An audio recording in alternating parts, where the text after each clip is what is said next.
মনে হয় যে মাছ পেটাই খাইতেছি। আসসালামু আলাইকুম দর্শক, আমি আছি নানু বাড়ি। নানুকে যাহাই কোন আজকে কুমড়া পাতা পারমু। এই যে দেখেন নানু কিন্তু লাগায় নাই, এই পরে এমনি এমনি হয়ে গেছে। মানে আজকে কুমড়া শাক দিয়ে বড়া বানাবো, এই গরম ভাত দিয়ে খামু। এখন পাতাগুলো ছিঁড়লাম। আমি তো ছোট মানুষ, আমি লাগর পাও না। আমি তো যাওয়ার সময় লম্বা হয়ে গেছি।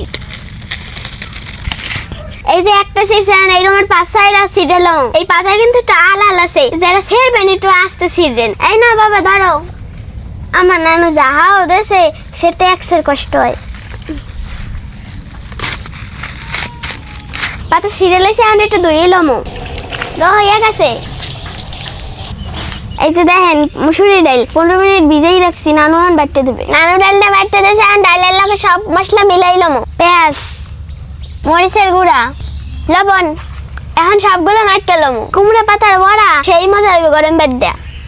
জোর মুখ থাকলে এই বড়া দিয়ে ভাত খাইলে একাল রুচি বাড়িয়া যাইবে।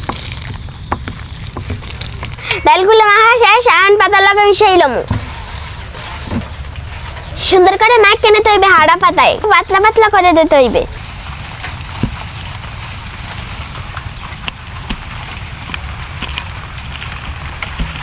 ভাজ দিয়ে নিয়ে আনিছি, এখন সবগুলো এরকম বানাইলাম। সবগুলো পাতা মাইকে লাইছেন, ভাজলাম। এরকম আস্তে আস্তে করে ভাজলাম। এভাবে উল্টাই পাল্টাই ভাজে নিতে হইবে। ভাজাই গেছে, এখন উড়াইলাম। এই যে কুমড়া পাতার বড়া রেডি। বিসমিল্লাহ। ও দারুণ টেস্ট। মনে হয় যে মাছ পেটাই খাইতেছি। আমি বড়া দিয়ে ভাত খাইতে থাকি।